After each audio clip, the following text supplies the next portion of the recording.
There's something that's in the book here, Press for 1,000 Years, that identifies some of the problems in the report of the United Nations. As we enter the third millennium, according to the United Nations report, the richest fifth of the world's people accounts for 86% of private consumption, while the poorest fifth consumes only 1.3%. And this gap continues to widen. In the industrialized countries alone, there are over 100 million people who are homeless. The wealth of the richest 225 people in the world equals the annual income of nearly half of humanity, or 3 billion people. So you've got to wonder why 225 people have to have a wealth equal to 3 billion other people, eh? So some of the people in the world are fighting back because of this kind of stuff, eh? This is the poem that was read at the United Nations that I wrote, New Year's 2000. It's called The Talking Circle, which is an Indian term. Come, friends, let us gather, let us assemble and speak. We have here the talking circle, great are its mysteries. Come then, let us be seated, let us see what comes of it. You hear the silence is the secret is sacred. Because of the circle we have words, with our words we break the silence. Breaking the silence releases the secrets. This is how the mysteries are revealed. Mysteries are forever. Come then, let us gather, let us assemble and speak. The Indians had this talking circle idea and a talking stick. When the talking stick is passed around, whoever has that stick is entitled to talk, and then the rest of the time have to listen. But they sit in a circle, because when you're sitting in a circle, you get to see everybody eye to eye, you're looking at everybody's eyes. Whereas in our system, we sit around in blocks and look at the back of kids, like other children's heads, for example, in schools. This is a book called Press for 1,000 Years, and there are 12 Nobel Prize winners in this book. And I'm in this book by invitation. It's kind of important to me. I know some of you people have heard some of these poems before, but some of you have not. This poem, Tomorrow's World, took 3rd place in the world last year in the serious poetry category. It wasn't mentioned in Moncton because apparently some of my stuff isn't worth mentioning. This is tomorrow's world. Come, let us take up the task. Standing tall among the trees, reaching up to touch the sky, bending low to taste the earth, drinking deep from out the source, breathing fast and free the air of life, stretching far to stir a friend, fearing not the least of things. The future, such promise, the dreams of our fathers, grandfathers, and all those who came before, now upon us and in our hands. This is tomorrow's world. Come, let us take up the task.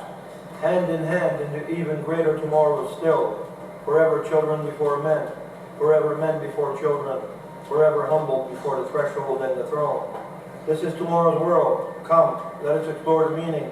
Indeed, in the newness of this day, let us move beyond the realm of dreams.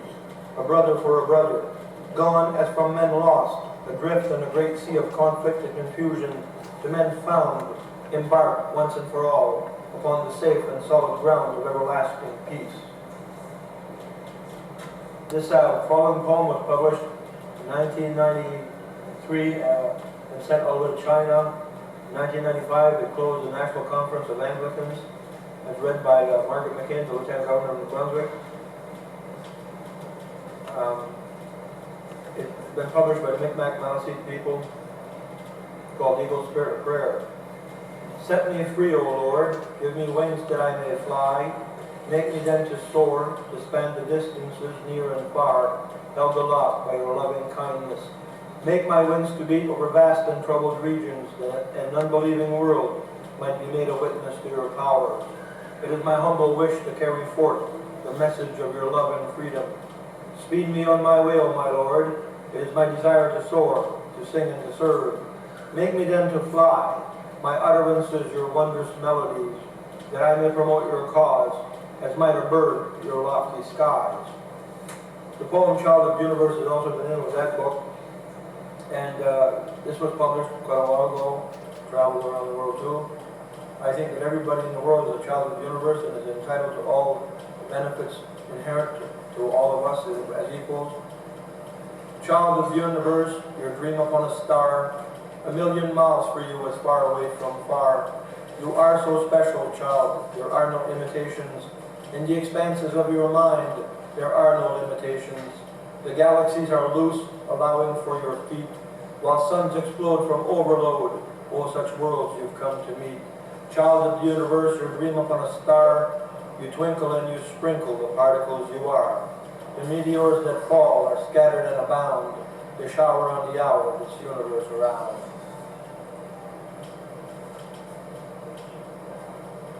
I wrote a poem dedicated to a friend of mine called Kathy Carnahan, who's a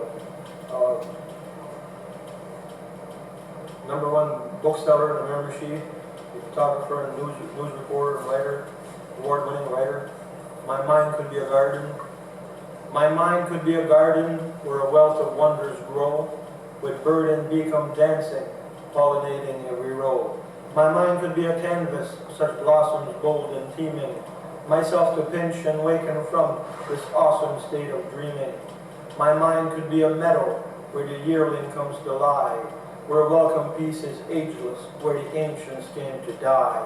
My mind could be a garden with a beauty yet unflawed, each and every seed there planted by the very hand of God. Maybe I'll switch to something else. We had a poem in here that took first place in a world competition in 1992. It's called Here We Go Then. It was in the light verse category, 52nd annual competition at Poet Study Club of Terre Haute, Indiana.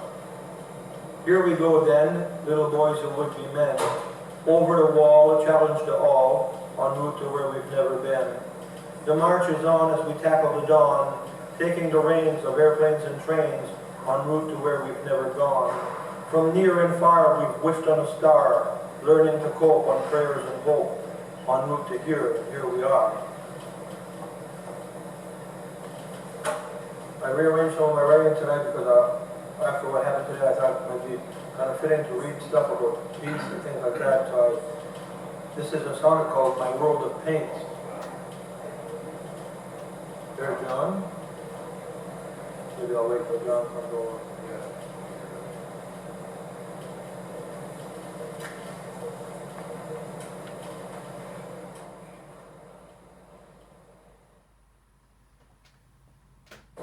Okay, My World of Paints.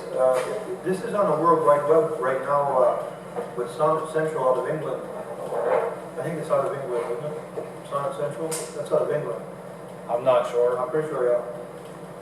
My world of paints, I splatter like a child, across the sky in patterns big and bold.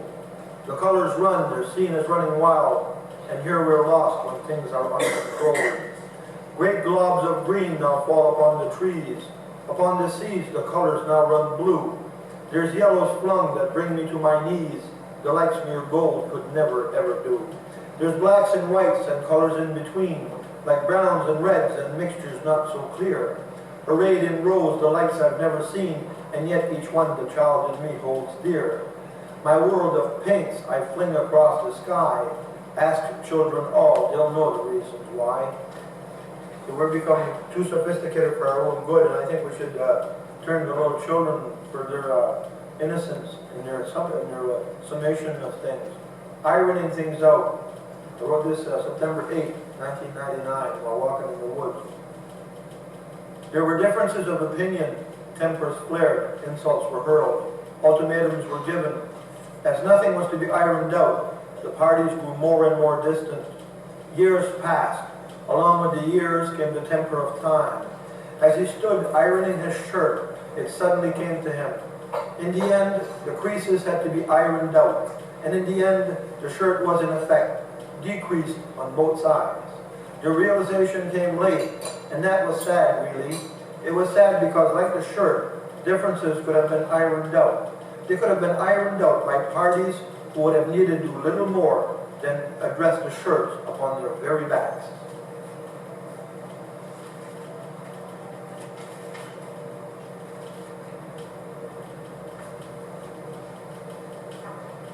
Death of a King, 1989. The king declared that there would be peace within his kingdom, nor would his subjects be found aiding and abetting agitators elsewhere. There would be no more ruinous war, nor the excess levying of taxes and the amassing of arms. In the kingdom the people rejoiced. Too many a man had seen firsthand the ravages of war. They knew the futility of it all. not to deny the fueling of such fires. It was madness, all of it. They would be well disengaged. For a spell, the royal subjects slept in peace.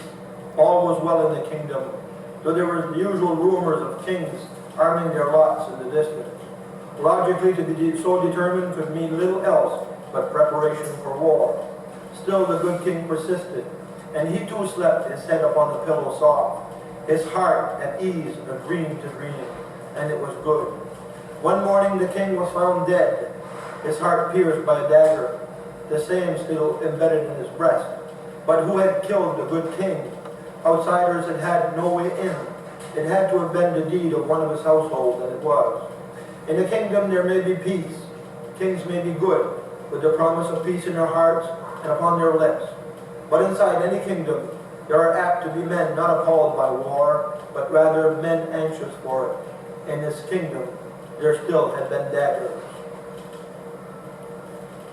One day while I was living in the woods in 1993, I think it's called Earth Day, I wrote this piece, and I haven't read it since, but it's called Earth Day Soliloquy. It's a little different from what I normally would read.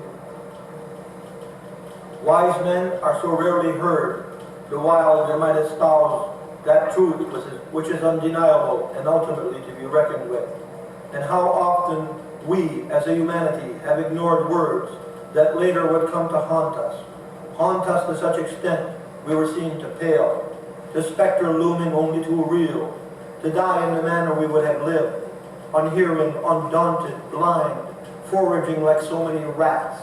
Yes, in such garbage bins we ourselves should have loaded, no less to overspilling.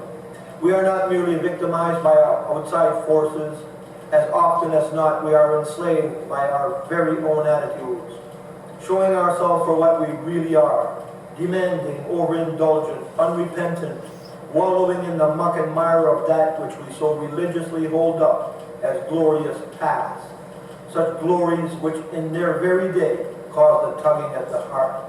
We always knew, but the rush of the moment saw us ignore the inner calling, saw us brush aside logic and reason, saw us like so many ravaging insects eat away at the very foliage here to sustain us. So long bent on self-destruction are we now to admit to our foibles, to our misdeeds, to our flaws. So often we would display a penchant for casting blame elsewhere. It is the system, we insist. Yet in reality, what is the system, if not the masses, those who cast ballots, those who truly decide? None of us has reason to be proud. Such a legacy we leave, such hideous offerings proffered on a future, such ravages and savagery we've meted out, such indiscriminate exploitations of those bounties, not exclusively our own. Now such denials heap, such a rejection of responsibility. We are desperate in our attempts to extricate ourselves in our endeavors to be exonerated, that pronouncements should go elsewhere. We are guilty. There's no escaping it. As a man chooses to dance, so too must he therefore make remittance to the caller of the dance. No longer does transference of liabilities to others apply. And as all are guilty, all therefore must make remittance. A great crime has been committed, and we now need pay the collective fine. The great majority, so long silent, will no doubt be heard to wail, feigning detachment. All are responsible. To have said nothing is to have been in silent agreement. This is indeed the great day of judgment, the verdict rendered no less upon the dead as well as upon the living. The dead yet dwell among us. They are numb of spirit. They are as a plague. Their breath is fetid. That which they touch, the same decays. Life is for the living. It is a thing to be promoted. It is a thing to be understood. It does not do for the living to mingle too readily with the dead, though in this day the two should too often resemble one the other. Breath in itself is no great cause for rejoicing. The walking dead also breathe. Before us they set great fires and lay further waste. Our support systems found diminished all the more. Indeed, it is as if the dead had a sacred mission to infest us all. We must bring ourselves to a stop, willfully taking inventory of all that which compromises us, must check our garbage bins must acknowledge the surplus and the superfluous, must look into our mirrors, checking the reflections, therefore to decide whether it is life, else death, which stares back at us. This is that very day whereupon we must bury our dead. The Crucible I wrote in '93, and again it is relative to my Indian friends. Hear my songs, O sons of the Spirit, hear my pleas. I come to you from the depths of time. I am the cross you wear. I am the echo in your valleys. I am the rain on your corn stalks. I am the thorns in your sides. I am your seasons, the air you breathe, the water you drink, your moose and your bears. I am your salmon and your otters. I am your first scream and your last sigh. I am your first and your last names. I am yet your friend when others trample your sacred grounds. I am the pains you feel and the forgiveness in your words. I am the drums you beat upon and the music that stirs the open places. I am the chatter in your voice and the quiet gleam in your elders' eyes. I have taught you all those things you know and all that which you have chosen to forget. I have given to you your son and your shadow to follow you, that you should not be alone. I am your sweet grass when you honor me, and your loneliness when you would forget. I have given you my many promises, and I have been given yours. You would now forget. You would now run from me. O sons of the Spirit, you must rethink your ways. Surely you are not surprised to find me in your secret places. Surely you would not expect rest the while you would seek to forget. O sons of the Spirit, I long ago took you at your words, the very same such a testing to you this day. Think of it as you will. Think of it, O sons of the Spirit. Think of it.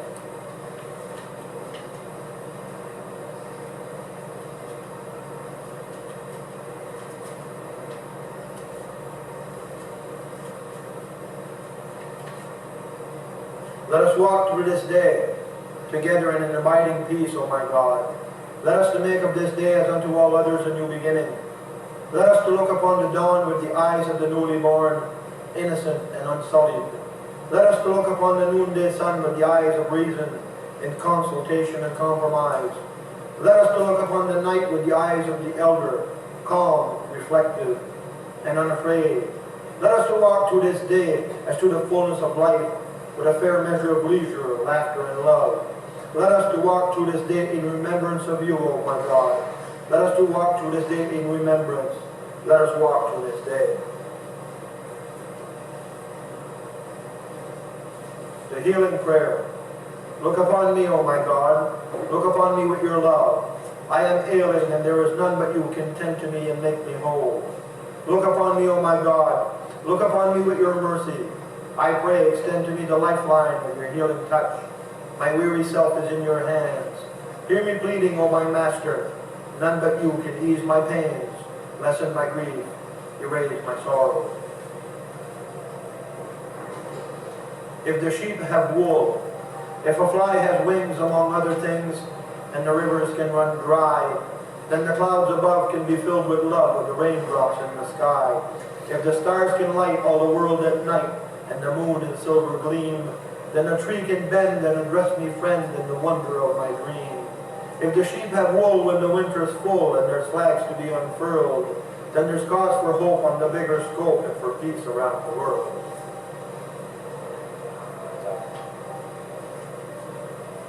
I've seen the snow. I've seen the snow, the valley and the vale. I've known the hue that's fashioned to be white. I've felt the fluff upon the cotton tail and tasted love that's taken to be light. Myself as much been altered of the theme, to seek as yet the folly of the fleece. We go within and there we find the dream, the which then leads into eternal peace. Upon the scene, the setting of the stage, the way thus cleared that I should play a part. I spoke such words as written on the page, but best of all I hearkened to my heart. I've seen the milk, the oyster and the dove, the best of white, colored of his love. This poem is going to be opening a brand new book about the future to be published next month, called Children of the Light.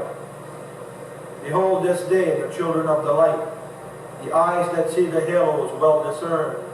Upon the mount in colors lily white, such meetings held that time dare not adjourn.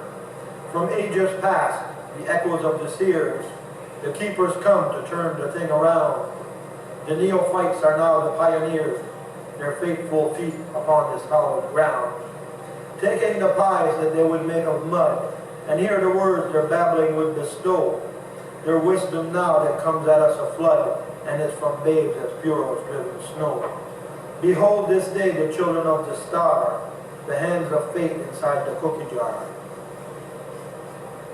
This is called Prayer for Unity, and it was published in the Micmac Gossip News in 1996.